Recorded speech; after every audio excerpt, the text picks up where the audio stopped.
Good morning or good afternoon to you, depending on where you are in the world today. Thank you very much for joining us. So welcome to our April edition of SEND Searchlights, where we continue to address your burning SEND assessment questions and share knowledge with and from colleagues in different parts of the world. It's lovely to have so many of you join us today. As former leaders of SEND provision, Emma and I will draw upon our own wisdom, experience and learning to guide you through a meaningful use of data, and whether that's part of an effective and efficient process of identification or to inform that wider strategic SEND picture. Just a little bit of housekeeping before we start. Please do stay on mute. If you need any clarification on today's questions, please put your questions in the chat box. We're not monitoring the Q&A box today. If you have any questions for future webinars, then please complete the registration form, which will be sent to you after the webinar, along with the recording of this one. So thank you for your feedback from last month's SEND Searchlights. This has helped us to shape the future episodes. And once again, thank you so much for all your questions. Please do keep them coming. So let's get started. As mentioned in last month's SEND Searchlight, we're going to discuss preparing and supporting transitions. So let's head over to Emma. Thank you. Good morning, good afternoon, good evening, as Polly said.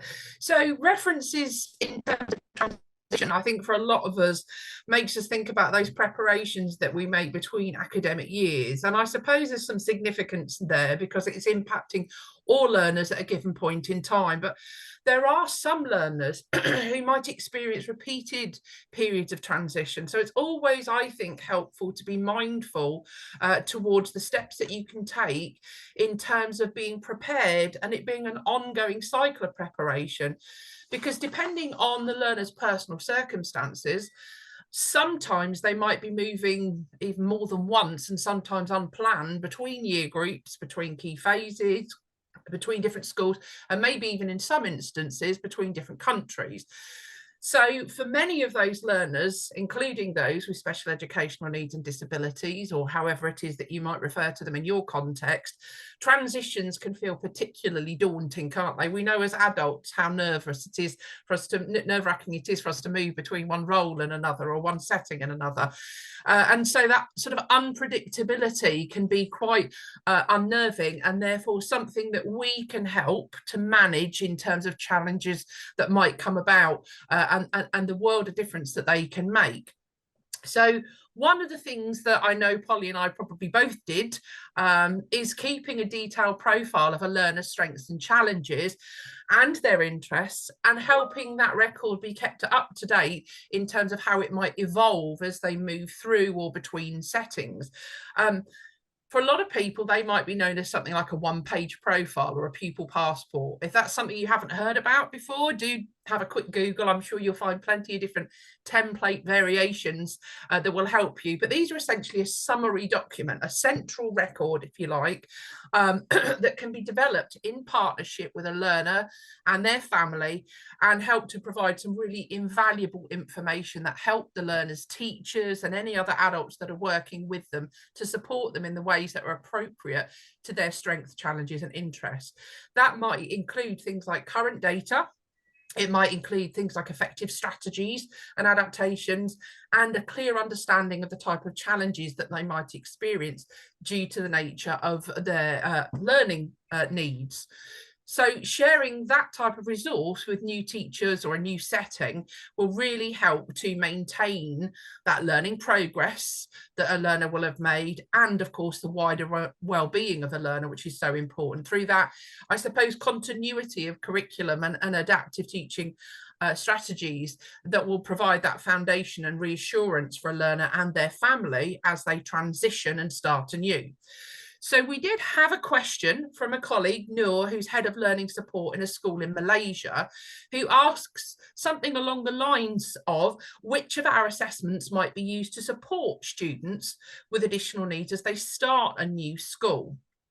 Now, we would often refer to that process as a baseline or a benchmark, wouldn't we? A point at time where we can capture in data and build from there our understanding and plan for supporting that learner who's new to a school, and maybe sometimes might be new to a year group. You might baseline in a new year group.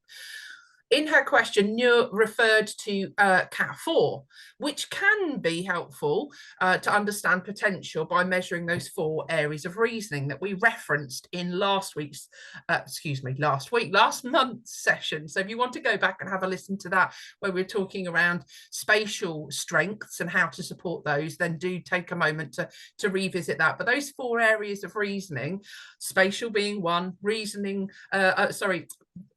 verbal, non-verbal, and quantitative reasoning.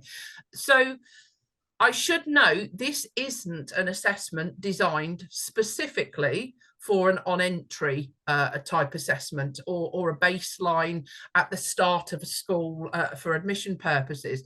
In fact, none of our assessments are designed for that purpose, but it can give you really valuable information and can be used at any point throughout the year for learners aged between 6 and 17.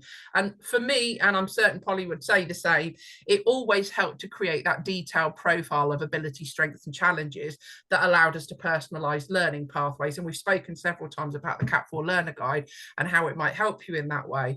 But there are some other things that you could consider using if you're trying to understand the learner's strengths and challenges.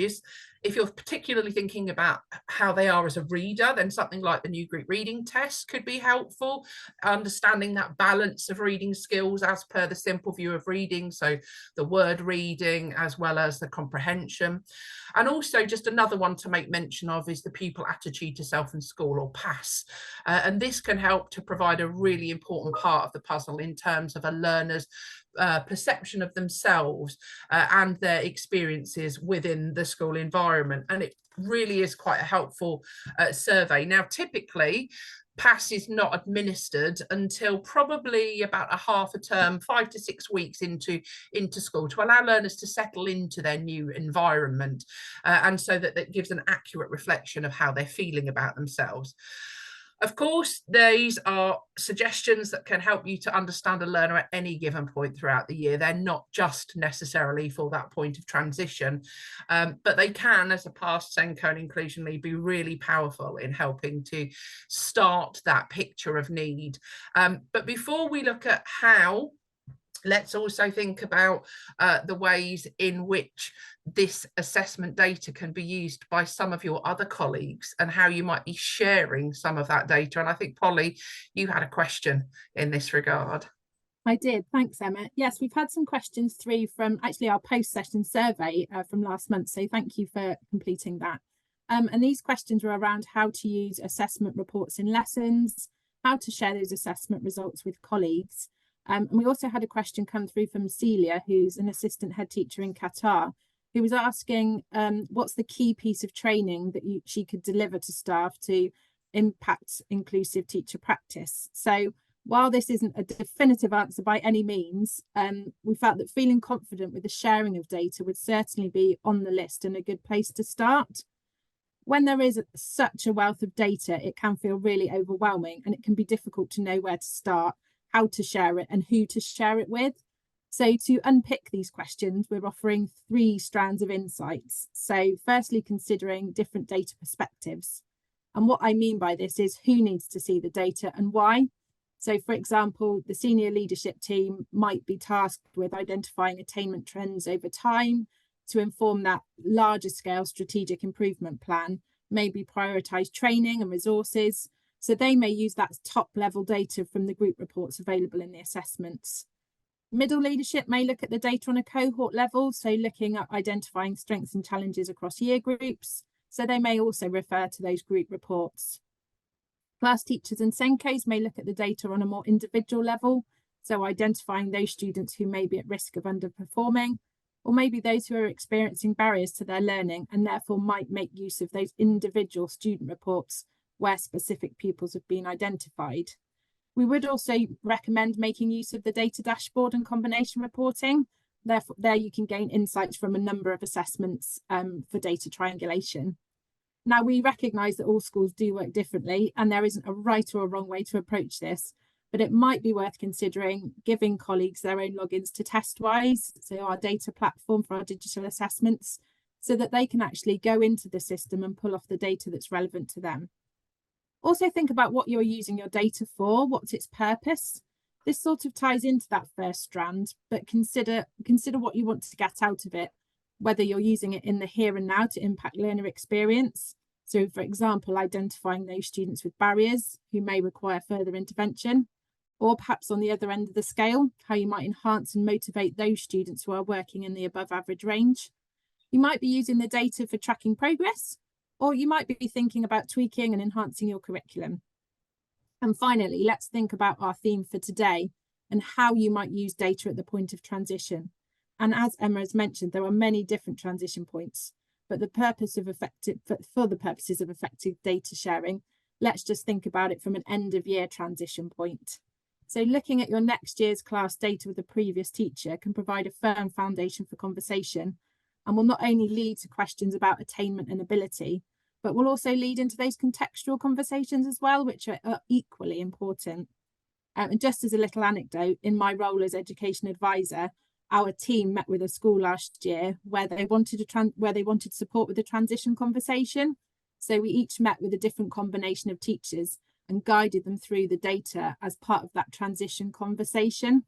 So while I was able to interpret the numbers on the page, they could add that personal information, which actually made for a thoroughly insightful conversation and generated some really meaningful actions to take forward. So one action you might take from the data analysis, once you've got all that data, you've looked at your different types of students, you've looked at their progress, you've looked at how they're attaining or what they're getting from their assessments, is then how to personalise that learning to maximise impact. And this is something Emma's going to talk to us about next. Thank you. So we've spoken about which assessments that you might use, and we've named a few of those. And then Polly's talked to you about how you might share that data with some of your colleagues. But obviously remembering the really important piece of the puzzle is the so what. So what for the learner, so what for their family. The data is only ever going to be as good as what you do with it, how it informs your processes and your next steps and your pedagogy. So from a SEND perspective, thinking about the impact and the great sort of potential that some of that information can have in terms of supporting identification and the decisions that we make to support learners who might be experiencing barriers.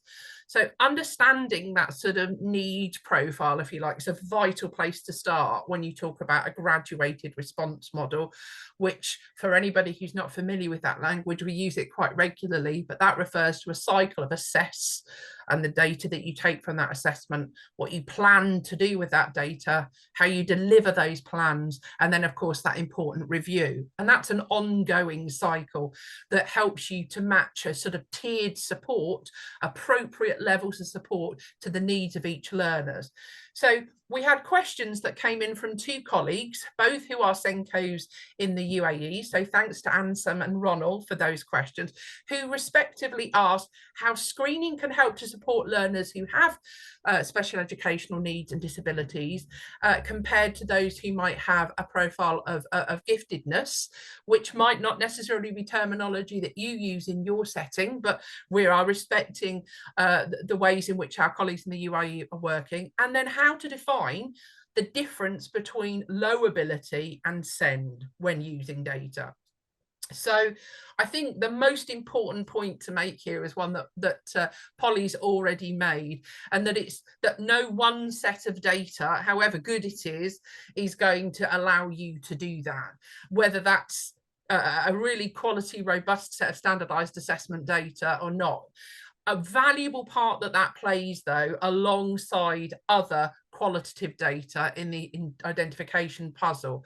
And so what we need to make sure is that we bring to bear our professional knowledge and our judgments and the context of what we know about the learner, their experiences today and their families and so on. So let's assume, therefore, that from our assessments and the data is there to support teacher judgments and not to replace them. But where do we begin? Well, Polly's already made mention of some of the ways in which you can triangulate data using the data dashboard, using combination reporting. And this can really help you to personalize, because you are looking to build a picture of those strengths and challenges. You're corroborating what you know, you're bringing to bear your professional judgment of that. Now, we are aware that for some of you, some of the things that we're referring to might be language knowledge that's outside of your current experience with using data. So I just want to take a moment to share some of the places that we've mentioned before that you could visit to help you with some of those things. So I'm hoping that on screen, Polly, good. I've come to the assessment and the training and assessment insights section of our website. This is where you can come if you would like to register to speak with somebody like Polly about your data. But there are some things here that you can use in advance of any conversation with our colleagues. We've spoken several times about the reading support pathway. This is a great tool for those of you who are using NGRT data, and it introduces you to the reader profiles and the ways in which you can understand the reading needs of all your learners. There's a great video here that gives you a quick guided tour of the tool and how it was designed and how it might impact. So definitely encourage you to have a look at that, particularly if you're using NGRT data.